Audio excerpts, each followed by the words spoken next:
Hi everyone, welcome to my channel MG edu space.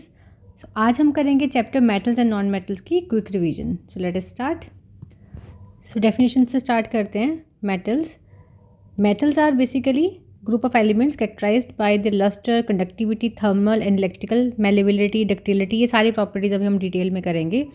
They typically have high melting boiling points, tend to lose electrons to form positive charge ions। ये cations बनाती हैं metals जो हैं, जो भी chemical reaction होगा उसमें। And common examples जो हैं iron, copper, gold and aluminium. So main इसकी क्या प्रॉपर्टी है कि ये तो केटायन बनाएगी। फर्स्ट ये malleability, ductility, high melting boiling point और लस्ट्रस होती हैं, ठीक है। और ये इसके एग्जांपल्स हो गए। अभी डिटेल में करेंगे हम सारी properties. And about non metals are the elements that lack typically this metallic properties. Lack मतलब इसमें ये मेटल की प्रॉपर्टीज़ नहीं होंगी, totally opposite of that. They are generally poor conductor of heat and electricity and may exist in various forms, solids, liquid and gases। Non metals often gain electrons और ये क्या बनाती हैं, anions। और ये कोवलेंटली बॉन्डेड होते हैं। Oxygen, nitrogen, carbon, fluorine, ये सब इसके एग्जांपल्स हो गए। अब इसके डिफरेंसेस करते हैं। So differences starting from lustrous. Lustrous क्या होता है, जो चमकना किसी भी चीज़ का। So metals have shining surface, ठीक है, प्योर स्टेट में। एंड जो नॉन मेटल्स होती है they are non lustrous. See it is mentioned over here. And they are lustrous. Generally they are hard and generally these are soft. आप mind में कोई भी मेटल की एग्जांपल लेके चलोगे तो डिफरेंसेस याद रखने ईजी रहते हैं। मेटल में आप आयरन ले लो, गोल्ड ले लो, ये जनरली हार्ड होते हैं। एंड नॉन मेटल्स में आप ऑक्सीजन, कार्बन, नाइट्रोजन, फ्लोरीन, ये सब liquid and gases generally soft की कैटेगरी में आएंगे। मेलेबिलिटी क्या होता है, किसी भी सब्सटेंस को आप हैमरिंग करते हो, बीटन अप करते हो एंड उसकी थिन शीट्स बना देते हो, तो वो प्रॉपर्टी मेलेबिलिटी की होती है। Property of a substance that it can be beaten up into thin sheets. Gold, silver most malleable होते हैं। जब ज्वेलरी में डिफरेंट डिफरेंट डिज़ाइंस बनते हैं, देखो कितने फाइन डिज़ाइनिंग हो रखी होती है। क्यों? क्योंकि इसकी बहुत पतली शीट बन जाती है। सो उस पर कटिंग करना, डिज़ाइनिंग करना is very easy. And non metals are non malleable. Ductility हो गया मेटल्स को बिल्कुल थिन वायर्स में कट करना, ठीक है। तो ability of a metal drawn into the thin wires. 1 gram of gold metal is 2 kilometre length wire. Just imagine, 1 ग्राम आप गोल्ड लो, आप उसका 2 किलोमीटर लंबा वायर बना सकते हो, इतना फाइन, इतना thin. And non metals are non ductile.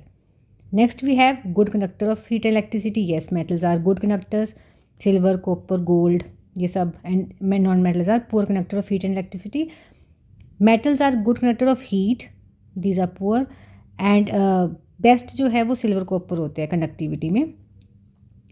And metals have high melting point, non metals have low melting point.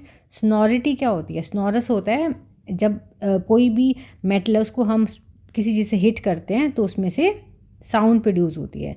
तो मेटल्स स्नोरस नेचर की होती हैं। मंदिर में जो घंटियाँ लगी होती हैं, बेल्स, ये सब क्या हैं, मेटल्स की बनी होती हैं, क्योंकि उसमें एक प्लेजेंट सा साउंड आता है। That is sonoricity of that metal which is causing that. Non metals are non sonorous. Physical state, all metals except mercury exist in solid at room temperature. बस मर्कुरी को छोड़ के, मर्कुरी क्या है, liquid, बाकी सब सॉलिड है। इसमें कार्बन, सल्फर सॉलिड में आ गया, लिक्विड ब्रोमीन में आ गया ये, और gases nitrogen and chlorine, oxygen, ये सब। अब एक्सेप्शंस का ये टेबल, इसको अच्छे से याद कर लेना। मेटल्स में एक्सेप्शंस देखो। Alkali metals lithium, sodium, potassium are soft, they can be cut with the knife. हालांकि हमने पीछे पढ़ा कि मेटल्स जो है वो हार्ड होती हैं, सॉलिड होती हैं।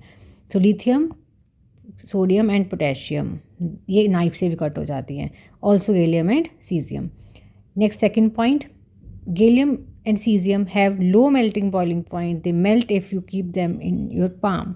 आप बस हथेली पे रखोगे वहीं पे मेल्ट हो जाएगी, इतना इनका मेल्टिंग बॉइलिंग पॉइंट लो होता है। ये एक्सेप्शंस कर रहे हैं हम, क्योंकि हमने अभी स्टडी करा था कि मेटल्स का बॉइलिंग मेल्टिंग पॉइंट हाई होता है। सो ये एक्सेप्शंस चल रही हैं कि इसके केस में it is not like that. Lead and mercury poor conductor हो गया हीट का, क्योंकि बाकी सारे मेटल्स तो गुड हैं, तो ये पुअर में आ जाएगा। And lead is poor conductor of heat and electricity. ये देखो, ये आपके पास एक्सेप्शंस हो गए। नॉन मेटल्स में सी आयोडीन, ग्रेफाइट, लस्ट्रस, हालांकि बाकी सारे मेटल्स नॉन लस्ट्रस काउंट होते हैं। Diamond is the form of carbon which is the hardest in the nature, ठीक है, एंड इसका melting boiling point is extremely high. यहाँ पे 2 एक्सेप्शंस, एक तो सारे नॉन मेटल्स क्या थे, सॉलिड लिक्विड गैसेस तीनों फॉर्म में एग्जिस्ट कर रहे थे, पर वो हम सॉफ्ट काउंट करते हैं, हार्ड नहीं। तो diamond is the hardest one exception. और सारे नॉन मेटल्स का मेल्टिंग बॉइलिंग पॉइंट लो था एज़ कम्पेयर टू मेटल्स, इसके केस में high melting boiling point. Next we have graphite. This graphite form of carbon conducts electricity. अब graphite क्या है? Graphite एक एलोट्रॉपिक फॉर्म ऑफ कार्बन है, ठीक है, तो ये इलेक्ट्रिसिटी कंडक्ट करता है। बाकी सारे नॉन मेटल्स जो हैं वो गुड कंडक्टर नहीं होते। अब एक्सेप्शंस में ये हो गया टेबल, इसको याद कर लेना। फिर आप आ जाओ, ये copper and aluminium are use for making cooking vessels. ये क्वेश्चन आता है पेपर में। रीज़न, एक तो आपने लिखना है कि हीट का गुड कंडक्टर है, दूसरा हाई मेल्टिंग पॉइंट होता है, सो ये मेल्ट नहीं होते ये जो भी यूटेंसिल्स आप बनते हैं इनसे। Second, gold and silver use for jewellery making, क्योंकि इनकी lustrous, malleability, ductility, corrosion resistant, चारों प्रॉपर्टीज़ उसमें मेजर रोल प्ले करती हैं। Keep it in mind, lustrous, shining, obviously jewellery shining होनी चाहिए। मेलेबिलिटी, थिन शीट्स में कट होनी चाहिए ताकि डिज़ाइनिंग अच्छी हो। Ductility also the same thing, wiring वाला। एंड क्रोजन रेजिस्टेंस मतलब करोड नहीं होती। आप गोल्ड की ज्वेलरी कितने भी टाइम पहनो, कितने भी साल पहनो, वो कभी भी करोड नहीं होती, चाहे आप उसको वाटर, एयर की प्रेजेंस में जैसे मर्जी में रखो। And carbon is a non metal that can exist in different forms, allotropic forms. Each form is called allotrope. Carbon का ग्रेफाइट, डायमंड, बकमिनिस्टर फ्लोरीन, ये सब क्या हैं? इसके एलोट्रॉप्स हैं। Next we have chemical properties. Chemical properties में metal oxygen से react करके मेटल ऑक्साइड बनाती है, ठीक है। और मेटल ऑक्साइड्स पिछले चैप्टर में भी करा हमने, किस नेचर के होते हैं, एसिडिक या basic? They are basic in nature, ये देखो, ठीक है। फिर आप एग्जाम्पल में सिंपल मेटल के simple oxygen O2 is K2O, फिर बैलेंस कर दिया NaO2 Na2O, ये सब जो है इसी के एग्जाम्पल, उसमें हीट रिलीज होती है। K and Na react vigorously with oxygen and catch fire, burns in air even if kept in open. Normally भी रूम टेम्परेचर में रख दो ऐसे उसको ओपन, तो वो फायर कैच कर लेता है ऑक्सीजन की प्रेजेंस में। They are kept inside the kerosene oil to protect them from burning in air and prevents accidental fire. So if question आता है कि सोडियम पोटेशियम को ऑयल में क्यों रखना होता है, तो आप बोलोगे कि क्योंकि वो एटमॉस्फेरिक ऑक्सीजन से रिएक्ट करके रूम टेम्परेचर पे फायर कैच कर लेता, तो एक्सीडेंशियल फायर जो है उसको प्रिवेंट करने के लिए we keep them in kerosene oil. Next we have Mg+O2 to Mg, ठीक है। अब मैग्नीशियम, ये अलग अलग मेटल्स है, ध्यान रखना। ये देखो पोटेशियम एंड सोडियम के केस में ये खुद से फायर कैच हो रही थी। फिर जब मैग्नीशियम, एल्यूमिनियम, कॉपर की बात हो रही है, तो हम क्या कर रहे हैं? हीट हीट हीट, यहाँ हम हीट प्रोवाइड कर रहे हैं। वी आर गेटिंग वाइट, ये देखो वाइट पाउडर फॉर्म में MgO, इधर Al+O2 Al2O3 Cu+O2 CuO, black layer. ये हमारे पास रिएक्शंस हो गए मेटल के ऑक्सीजन के साथ। जनरल रिएक्शन तो यही है, बट उसमें कंडीशंस अलग अलग हैं, तो वो याद रखना। Mg ribbon burns with dazzling white light. Aluminium burns with bright light flame and form a protective oxide layer which prevent aluminium to form further oxidation. Zinc and lead में भी सेम ये चीज़ होती है। Copper does not burn, take long time and turns black. अब देखो ये तीनों हालांकि है हीटिंग से हो रहे हैं, पर इसमें भी फिर आगे एक्सेप्शंस है। Gold and silver do not react with oxygen even at high temperature. Yes we know that is why they are not getting corrode. अब फ्लेम टेस्ट एंड ये एटमॉस्फेरिक ऑक्साइड्स, ये 2 टॉपिक छोटे छोटे। फ्लेम टेस्ट में देखो आपके पास कैसी flame निकल रही है, उससे आपको एलिमेंट्स का आइडिया होता है। तो इसने जस्ट एक लिस्ट बनाई है, वैसे रीड आउट कर लेना है इसको। लिथियम, सोडियम, जैसे पोटेशियम, कैल्शियम, कॉपर, तो ये देखो क्रिम्सन, येलो, ये सब इसके डिफरेंट कलर्स बता दिए, ऑरेंज, रेड, ग्रीन एंड ये सब। ये जस्ट एक लिस्ट को आप रीड आउट कर लेना। Atmospheric oxides, metal oxides are generally basic in nature, we have done over here. MgO, CuO, ये सारे के सारे मेटल ऑक्साइड्स ही हैं। ये क्या करेंगे?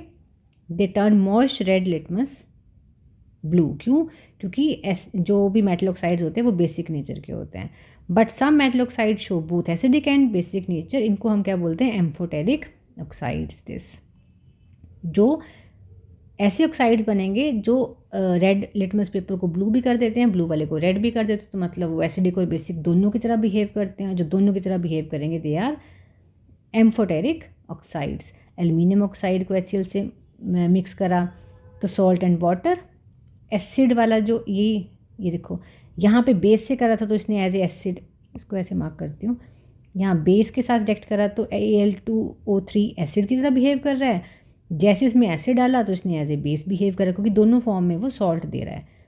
तो ऐसे ऑक्साइड्स जो बोथ एसिडिक एंड बेसिक आपको ऑक्साइड्स देते हैं तो वो क्या होंगे, एम्फोटेरिक ऑक्साइड्स। यस, सो ये देखो यहाँ पे भी एल्यूमिनियम ऑक्साइड, ये भी ऑक्साइड ही था, बट एसिड से मिलके उसने एज ए बेस बिहेव करा और बेस से मिलके उसने एज ए एसिड, क्योंकि दोनों केसेस में वो सॉल्ट दे रहा है। और सॉल्ट कब बनता है, जब भी एसिड बेस मिक्स होते हैं।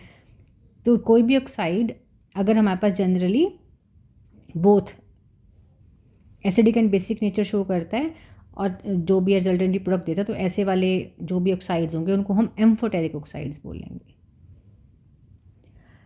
रिएक्टिविटी सीरीज़ हम लास्ट वीडियो में भी करा था जब हमने केमिकल रिएक्शंस करे। सो ये आपको याद रखनी है, आप ट्रिक याद रखने की ये भी है, वो कैटरीना ने कार मांगी वाला, वो चाहे उसमें से कर लो, it is up to you, पर ये आनी चाहिए क्योंकि रिएक्शंस इसके बेस पे होते हैं। अब ध्यान से देखना ये वाला part. See, metal and water mix होके मेटल हाइड्रोक्साइड बनाएगा, ये ऑक्साइड बनाएगा और H2 गैस रिलीज़ होगी। स्टैंडर्ड इसका रिएक्शन याद रखना है। उसके बाद हमने मेटल की बात करी तो K लिया, वाटर की बात करी तो H2O, जैसे मिक्स करा तो KOH एंड H2। सिंपल। आपने इस पूरी सीरीज़ में याद रखना है ये जो मार्क करा हुआ है पार्ट, कि कोल्ड वाटर से पहले ये तीन Na and Ca, potassium, sodium and calcium, ये रिएक्ट करेंगे। हॉट वाटर से Mg, स्टीम से aluminium, zinc and Fe, and ये वाटर से रिएक्ट ही नहीं करते बाकी के, ठीक है। तो ऐसी सीरीज याद करनी है और ऐसे ही इसको पैटर्न में करना, पहली कोल्ड, सेकंड हॉट, थर्ड वाली स्टीम, चौथे वाला पोर्शन जो है वो रिएक्ट ही नहीं करता वाटर से। तो सीक्वेंस याद होगा तो फिर आपको इजी रहेगा याद करना कि पहले तीन, फिर एक, फिर ये तीन, और फिर बाकी के जितने भी लेफ्ट आउट थे नीचे वाले वो रिएक्ट नहीं करेंगे। ये सेम सोडियम वाटर मिक्स करके sodium hydroxide and H2। Next calcium, this will make again hydroxide, MgH2O makes hydroxide. तो जो भी हमने करे एग्जाम्पल ये सारे यही, बस आपने ये रिएक्शन कंडीशंस पे ज़रूर लिखना है कि किस केस में हम उसको स्टीम करेंगे, किस केस में हम उसको हॉट वाटर से ट्रीट करेंगे, किस में हम नॉर्मली कोल्ड वाटर से ट्रीट करेंगे। Next KNA reacts violently with cold water, ये उसने उसी का थ्योरेटिकल एक्सप्लेनेशन लिखा है और ये हाईली एक्सोथर्मिक होता है, बहुत हीट रिलीज़ होती है, इसलिए यहाँ स्पेशली ये हीट ऊपर मैंशनड है। And H2 evolves in catch fire, जो भी H2 निकलेगी वो फायर कैच कर लेती है। Ca has less violent reaction, second वाले जो इसी में कोल्ड वाटर वाले में ये Ca का जो है वो फिर भी कम वायलेंट होता है, इसमें फायर कैच नहीं होता। CaMg float in water as bubbles of H2 stick to the metal, और जब भी रिएक्शन होगा तो ये जो कैल्शियम और मैग्नीशियम है ये वाटर में फ्लोट कर जाते हैं, क्योंकि जो H2 गैस प्रोड्यूस होती है वो इसी मेटल से चिपक जाती है, फिर वो उसको लाइटर कर देगी तो वो वाटर में फ्लोट करने लग जाएगा। थर्ड रिएक्शन आपके पास है metal and dilute acid will make salt and H2, ये एसिड के साथ रिएक्शन हो गया। अब इस रिएक्शन में Mg मेटल लिया, एसिड HCl लिया, मिक्स होके बना MgCl2 एंड H2। ऐसी एल्यूमिनियम का, जिंक, आयरन और ये जिंक, ऐसे आप रिएक्शंस याद करोगे। और जो हाइड्रोजन का टेस्ट होता है ना, ये इसकी प्रॉपर्टीज़ याद रखना, ये आपको बहुत हेल्प करेगी। कलरलेस गैस है, burns with pop sound, extinguishes a burning candle, ठीक है, तो आपको पता लग जाएगा कि ये H2 गैस की बात हो रही है। एक्सोथर्मिक रिएक्शंस में मोर एक्टिव जितनी मेटल ज़्यादा रिएक्टिव होगी उतना हाई टेम्परेचर प्रोड्यूस होगा। जैसे एक्सोथर्मिक रिएक्शंस मतलब जिसमें हीट रिलीज़ होगी, तो जितनी स्ट्रॉन्ग मेटल होगी ना उतना ज़्यादा एक्सोथर्मिक रिएक्शन होगा। And more active metal high rate of formation of H2, तो बबल्स भी ज़्यादा बनते हैं, तो वो भी सेम ही ऑर्डर चलेगा, magnesium then aluminium then zinc and then iron sequence में। अब इस केस में देखो आपके पास स्पेशल केस है नाइट्रिक एसिड का। जनरली क्या है, हमने अभी स्टडी करा कि मेटल एसिड के साथ मिलके H2 गैस रिलीज़ करती है। यहाँ पे H2 गैस इवॉल्व ही नहीं हो रही जब मेटल रिएक्ट कर रही है HNO3 से। इसका रीज़न क्या है, HNO3 का जब भी रिएक्शन होगा ना तो H2 जो रिलीज़ होती है, ये देखो HNO3 is a very strong oxidising agent, it oxides the H2 gas produced. ये उस गैस को ऑक्साइड ही कर देता है, इस H2 वाली गैस को ऑक्सीजन प्रोवाइड कर देता है, एंड ये देखो produces to water and itself get reduced to nitrogen oxide NO, NO2, N2O बना देता है। ये रिएक्शन देखो H2, ये हमारी मान लो रिएक्शन हो गया मेटल का उस एसिड के साथ, H2 प्रोड्यूस हुई। जैसे प्रोड्यूस हुई तो वो कह रहा है कि HNO3 की प्रेजेंस तो है ही है ना टेस्ट ट्यूब के अंदर, एक HNO3 थोड़ी है जिसका रिएक्शन हुआ। अगर इसमें हमने HNO3, इसको ऐसे समझो, इसमें हमने कोई भी एक मेटल डाला, ठीक है, कोई भी मेटल डाली, उसका इस एसिड से रिएक्शन करा, तो रिलीज़ क्या होना चाहिए, H2 गैस। अब जब H2 गैस यहाँ से ऐसे रिलीज़ हो रही होगी तो इस टेस्ट ट्यूब के अंदर बहुत सारा HNO3 है ना, तो जैसे ही वो रिलीज़ होते हैं H2, उसको ये वाला HNO3 ऑक्सीडाइज कर देता, मतलब ये ऑक्सीडाइजिंग एजेंट का काम करता है, ये इनको ऑक्सीजन दे देता है तो इनके वाटर बन जाते हैं, ये देखो, ठीक है। और खुद ये देखो itself get reduced to nitrogen oxide, और खुद ये नाइट्रोजन ऑक्साइड्स बन जाते हैं, ये देखो NO, NO2। ये अच्छे से याद रखना, ये CBSE में क्वेश्चन 2024 में आया हुआ है। Freshly prepared mixture of concentrated HCl and concentrated nitric acid in the ratio of 3:1, 3:1 की रेशो में कॉन्सेंट्रेटेड HCl के 3 पार्ट्स, कॉन्सेंट्रेटेड HNO3 का 1 पार्ट, इनको मिक्स करके जो भी हमारे पास सोल्यूशन बनेगा उसको हम बोलते हैं एक्वा रिजिया, ठीक है। ये ओनली सोल्यूशन है जिसमें आप वेरी इजीली गोल्ड या प्लेटिनम को डिज़ोल्व कर सकते हो, बाकी ये किसी में मिक्स नहीं होते, एंड ये highly corrosive and fuming liquid होता है। Fourth type we have displacement reactions, A + BC is AC + B, इधर से B out and A enter. अब FeCuSO4, इसमें भी एक्टिविटी CD का ही रोल है। अगर ये वाली मेटल जो है ये मोर रिएक्टिव है this, if this is more reactive than this one, तो क्या होगा, ये इसको यहाँ से डिस्प्लेस कर देगी, ये देखो ये आउट, और खुद FeSO4 कंपाउंड बना देता है, ठीक है। तो ये सारे रिएक्शंस क्या होते हैं, डिस्प्लेसमेंट। ये हमने फर्स्ट चैप्टर में भी करा है। ब्लू कलर के कॉपर सल्फेट के सॉल्यूशंस थे, ये ग्रीन बन गए, और रेड कलर का, ये ब्राउन कलर का Cu आउट हो जाता है। ये कलर चेंज बताया हुआ है, जैसे आयरन नेल है, कॉपर सल्फेट सोल्यूशन, तो इसमें डाल के रखा तो फिर हमारे पास कॉपर सल्फेट के कलर जो है, अभी आयरन नेल डिप करा है, दिस इज़ आयरन ना, कॉपर सल्फेट के सोल्यूशन में, इसी का प्रैक्टिकल उसने शो करा हुआ है। तो जैसे आप इसके अंदर ये डिप करोगे आपके पास ग्रीन कलर बनेगा ये, ठीक है। और ये ग्रीन कलर किसकी वजह से है, FeSO4 का सोल्यूशन, और जो ब्राउन रेड कलर है that is of this nail पे, जो ये हो गया क्योंकि Cu आउट, कॉपर डिपॉजिट हो गया इस पर। Zn CuSO4, ZnSO4 Cu, Zn FeSO4, ZnSO4 Fe, इनके सबके कलर्स कर लेना, colourless, grey, red, brown, colourless. Cu ZnSO4 नहीं होगा क्योंकि ये देखो Cu is here down in the series and Zn तो यहाँ ऊपर है, तो लेस रिएक्टिव मोर को डिस्प्लेस नहीं कर सकता, इस करके there is no reaction.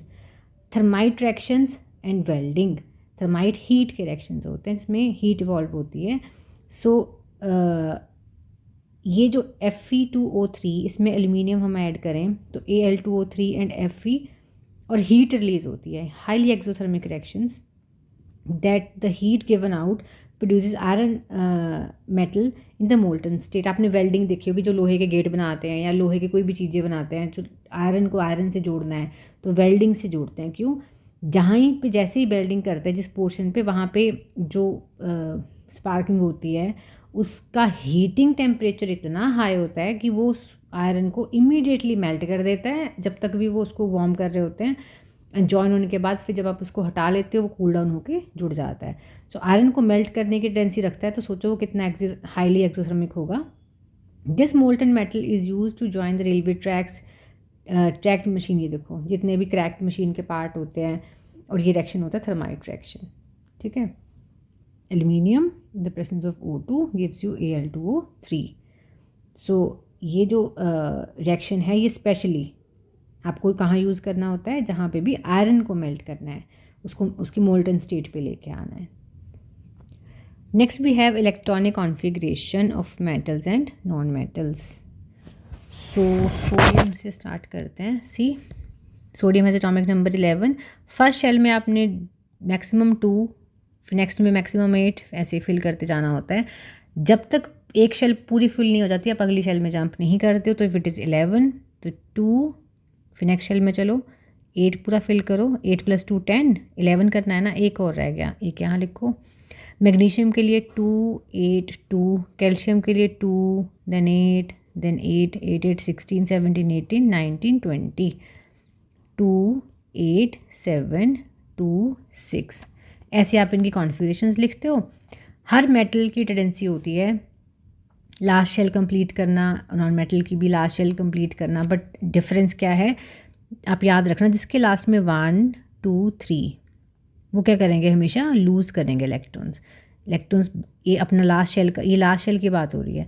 Last shell में एक इलेक्ट्रॉन है तो ये आउट कर देगा, 2 है तब भी आउट, 3 है तब भी आउट, फिर ताकि उसकी बाकी शेल्स जो हैं वो फुली फिल्ड रहें। ठीक है। और अगर ये केस कब होगा, ओनली मेटल्स के केस में, क्योंकि ये मेटल्स ही हैं जिनके आखिरी शेल में 1 2 और 3 होते हैं। इसी करके मेटल्स क्या बनाती हैं, cations, for example sodium. Non metals के केस में लास्ट शेल में होना चाहिए 5 6 एंड 7। अगर किसी की शेल लास्ट शेल में 5 6 7 है तो अंडरस्टूड है वो क्या है, एक तो नॉन मेटल, और ये हमेशा गेन करेंगे इलेक्ट्रॉन्स। ठीक है, जैसे क्लोरीन है 17 होता है तो वो Cl नेगेटिव बनाता है, ये हमेशा एनायंस बनाएंगे। और जो 4 होते हैं जिसकी लास्ट शेल में, it can lose, it can gain और इट कैन शेयर, और कोवलेंट बॉन्ड बनाता है। तो ये ट्रिक आपने याद रखनी है। अब हमने ये पहले भी करा हुआ है, वैसे तो कॉन्फ़िगरेशन पार्ट में रिपीट कर देती हूँ। लास्ट शेल फील्ड होनी चाहिए। हाइड्रोजन के केस में फर्स्ट ही शेल होती है तो वहाँ पे 2 मैक्सिमम चाहिए, हीलियम में 2, फिर देन उसके बाद तो 8 8 ही चाहिए। तो ये देखो यहाँ मेंशन है 1 2 3 electron in the valence shell, तो मेटल होगी वो, और वो लूज़ करेंगे हमेशा, और हमेशा कैटायंस बनाएंगे। 4 5 6 7 सारे नॉन मेटल में मेंशन कर दिए क्योंकि वो दोनों में ही आ जाता है 4 तो। फिर formation of sodium chloride. Next हमारे पास फॉर्मेशन ऑफ सोडियम क्लोराइड, ये देखो सोडियम 281, क्लोरीन 287। सोडियम की टेंडेंसी है ये लास्ट वाला इलेक्ट्रॉन अगर मैं रिलीज़ कर दूं तो 2 8 रह जाएगा, स्टेबल हो जाएगा। तो सोडियम ने क्या करा, यहाँ देखो इलेक्ट्रॉन आउट कर दिया ये, और क्या बन गया Na+। जो लूज़ करेगा उसे पॉजिटिव चार्ज आता है। और जो क्लोरीन है ये लास्ट में 7 है, इसको 7 लूज़ करना इज़ वेरी टफ, तो it is better to gain 1। तो ये एक गेन करेगा, सोडियम इसी को दे देगा एक इलेक्ट्रॉन, इसके 8 पूरे हो जाएंगे लास्ट शेल में, और यहाँ से ये शेल आउट हो जाएगी तो इसके भी लास्ट में ये 8 रह जाएंगे सोडियम के। तो ये देखो कैसे रिप्रेजेंट करा है, सोडियम लिखा, उस पर उसका इलेक्ट्रॉन शो करो, क्लोरीन पे उसके लास्ट शेल के, सिर्फ लास्ट शेल के इलेक्ट्रॉन्स रिप्रेजेंट करने होते हैं। ये इलेक्ट्रॉन को एरो से ये शो करा कि इसको दे दिए, और ये Na+ बन गया, ये Cl negative, it is making NaCl। Na plus Cl ion oppositely charged attract each other. NaCl are held together by strong electrostatic force of attraction. Sodium chloride does not exist as molecule but as a combination of oppositely charged ion Na and Cl. Compounds formed in this manner by the transfer of electron from one metal to another is known as electrovalent bond or ionic bond. ये ionic compounds बनते हैं और electrovalent compounds बनते हैं, जिसमें sharing होती है वो कोवलेंट बॉन्ड्स होते हैं। यहाँ पे मैंने फॉर्मेशन ऑफ MgO भी करा है। MgO में 282 ये 2 इलेक्ट्रॉन अपने रिलीज़ करेगा, ऑक्सीजन 2 6, इसको 2 इलेक्ट्रॉन चाहिए हैं 8 करने के लिए, तो ये अपने 2 इलेक्ट्रॉन्स मैग्नीशियम ऑक्सीजन को दे देगा and it will make MgO। और फॉर्मेशन ऑफ MgCl2 में मैग्नीशियम को 2 इलेक्ट्रॉन देने हैं बट क्लोरीन को तो एक ही चाहिए, तो मैग्नीशियम ऐसे वाले 2 क्लोरीन से मिक्स होगा। ठीक है, ये देखो क्लोरीन ने 1 इलेक्ट्रॉन करा ना, तो यहाँ पे मैग्नीशियम ने 1 इलेक्ट्रॉन इस क्लोरीन को दे दिया। ठीक है, इसके केस में भी 1 इसको दे दिया, और फिर Mg2 + Cl नेगेटिव जो है वो कितने 2, इट इज़ MgCl2। अब कर लेते हैं फटाफट ionic and covalent bonds, ionic and electrovalent compounds की properties. So it is ionic electrovalent एक ही बात है। Hard solid compounds because strong force of attraction होती है, पॉजिटिव नेगेटिव आयंस बनते हैं, हमने अभी करा NaCl में, जिसमें चार्ज सेपरेशन होती है ना, वो उतने स्ट्रॉन्ग बॉन्ड्स होते हैं। Have high melting boiling points, large amount of energy required to break strong inter ionic interaction and generally soluble in water होते हैं। आप सॉल्ट को याद रखो माइंड में, NaCl को, सारी प्रॉपर्टीज याद हो जाएंगी। सॉल्युबल होता है ना सॉल्ट वाटर में, insoluble in solvent like kerosene, petrol and alcohol. In solid state do not conduct electricity, but जैसे हम इसको इलेक्ट्रोलिटिक स्टेट में मतलब लिक्विड फॉर्म में करेंगे तब ये कंडक्ट करता है। ये देखो, इन molten state heat energy weaken the strong electrostatic force. जब हम हीट कर देंगे, लिक्विड को मिक्स करा या हीट कर दिया, तो फिर वो जो फोर्स है उनका आपस में वो वीक हो जाता है। Yes, in molten state heat energy weakens the strong electrostatic force. Molten state मतलब उसको स्लाइटली हीट करो तो क्या होगा, उसके अंदर का फोर्स वीक होगा और ये मूव करने लग जाएंगे फ्रीली, जो आयन अंदर इसके जितने भी आयन्स हैं, तो फिर ये कंडक्ट करता है। ठीक है। एंड इन एक्वा सोल्यूशन, आप यही वाला सॉल्ट पानी में मिक्स कर दो, लिक्विड फॉर्म में क्रिएट कर दो, सॉलिड फॉर्म में सॉल्ट नहीं करता कंडक्ट। या कोई भी आप अगर कंपाउंड लेते हो जो आयनिकली कंबाइंड है, conduct electricity as a solution, क्योंकि आयन्स जो है पानी में मिक्स होते ही फ्री घूमते हैं पूरा, Na+Cl negative, H+, OH negative, तो ये सारे के सारे फिर वीक फोर्स की वजह से इंडिपेंडेंटली घूमेंगे तो इलेक्ट्रिसिटी जो कंडक्ट करेंगे। Extraction of metal is the next topic. Minerals, ores, gang particles, enrichment, ये देखो ये सब पढ़ते हैं अभी। मिनरल्स क्या हैं? एलिमेंट्स और compounds which occurs in nature in earth crust, जो हमें अर्थ में मिलते हैं। ओर्स होते, मिनरल तो मेन है, आपको जो मेन एक चीज़ मिल गई जिसमें हमें पता है कि इसमें से हम कोई मिनरल एक्सट्रैक्ट, इसमें से हम कोई भी मेटल जो है वो एक्सट्रैक्ट करेंगे। इसका फिर वो वाला पोर्शन जहाँ पे हमें पता है कि यहाँ से तो पक्का बहुत ज़्यादा क्वांटिटी में हमें मेटल मिल जाएगा, ये ओर्स होते हैं।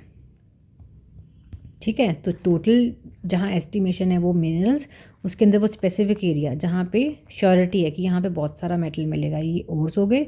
गैंग पार्टिकल्स हो गए, जो भी इम्प्योरिटीज़ होती हैं इसके अंदर, मिट्टी, जो भी अनवांटेड मटेरियल, सैंड, ये सब होगा, वो गैंग पार्टिकल्स हो गए। It is this enrichment of ores and concentration of ores.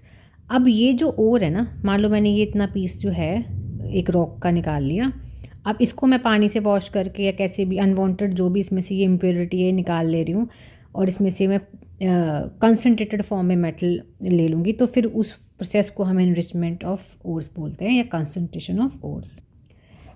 Next we have activity series में, यही जो सीरीज़ हमने पहले करी है, ये देखो टॉप एक्टिविटी सीरीज़ में very reactive, never found in free state. ठीक है, ये सारे के सारे जो टॉप वाले हैं जिसको इसने ऐसे मार्क करा है। मिडल वाली जो है मॉडरेट एक्टिव होते हैं, थोड़े से कम एक्टिव रिएक्टिव होंगे, ऊपर वाले तो बहुत रिएक्टिव होते हैं और वो फ्री स्टेट में नहीं मिलते।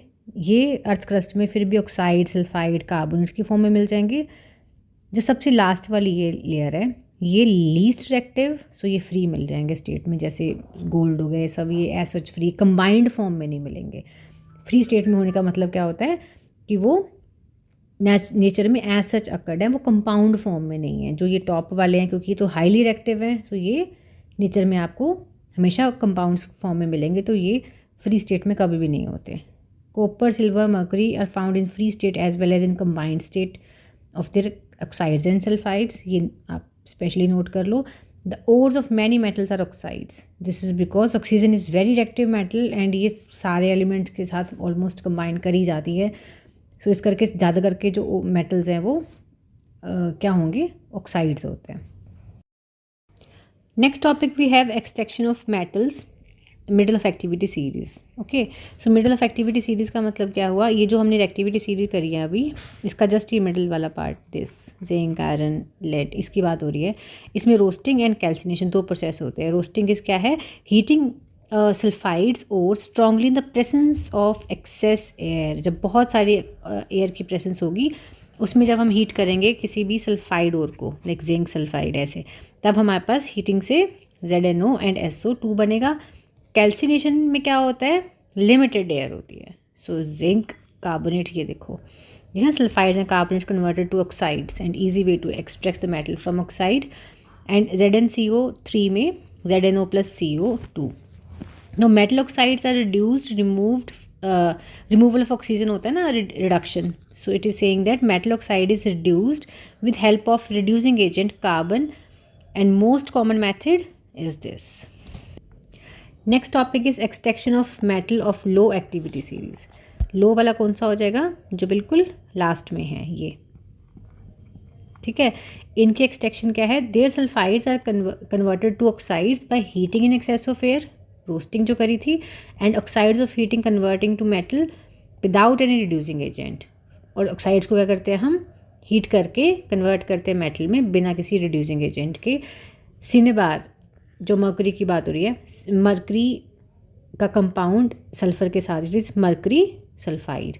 अब इसमें HgS को कंबाइन करा हमने O2 से, हीट करा, we get this cinnabar, that is HgO and SO2.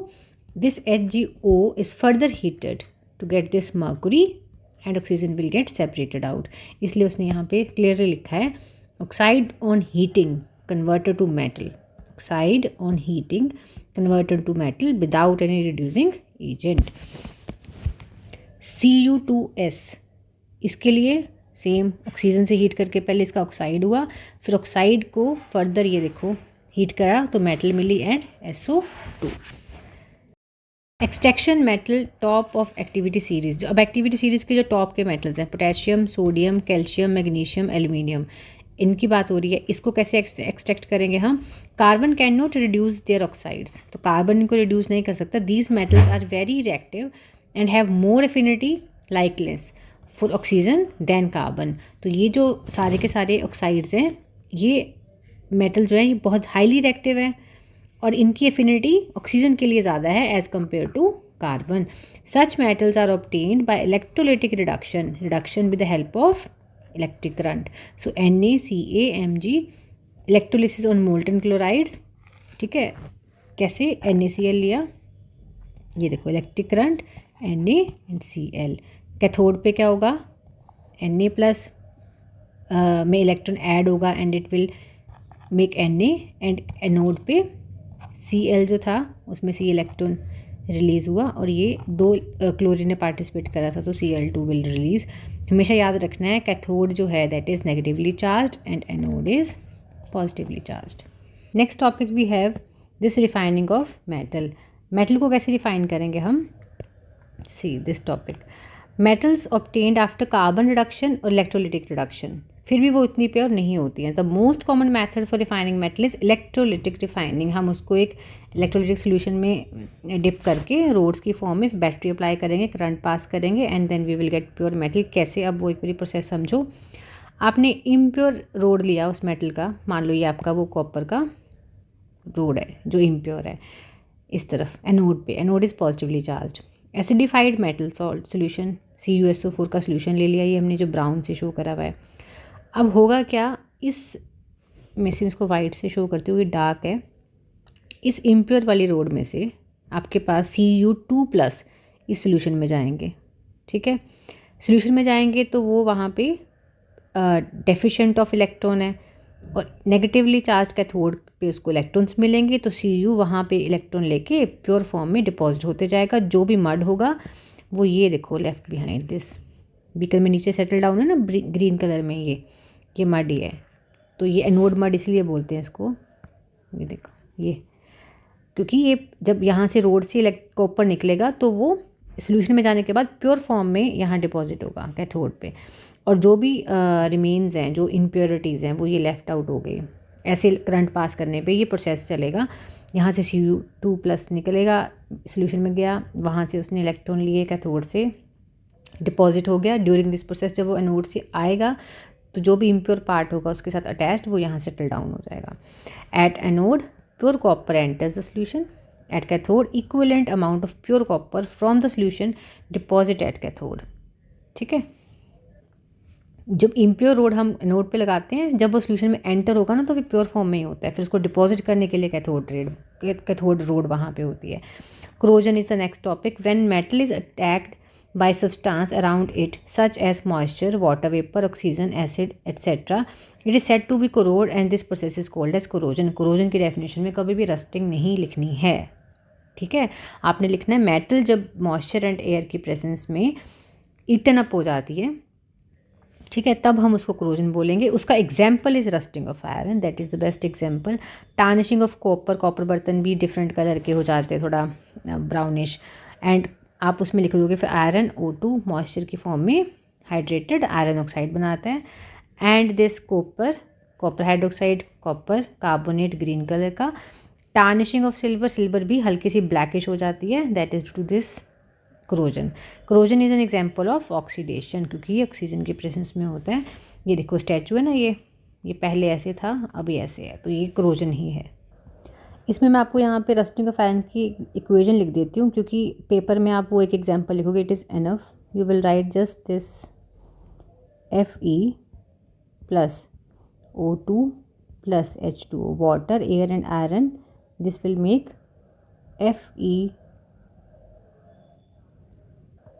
Fe2O3 dot XH2O, ठीक है। ये रिएक्शन आप लिखोगे, एंड जब भी आप ये रिएक्शन मेंशन करोगे you will write down all the things with their symbols and balance equation लिखना है कैसे। सो जब हम इसको बैलेंस करेंगे ये 4 हो जाएगा, ये 3, यहाँ पे 2x, एक सेकेंड,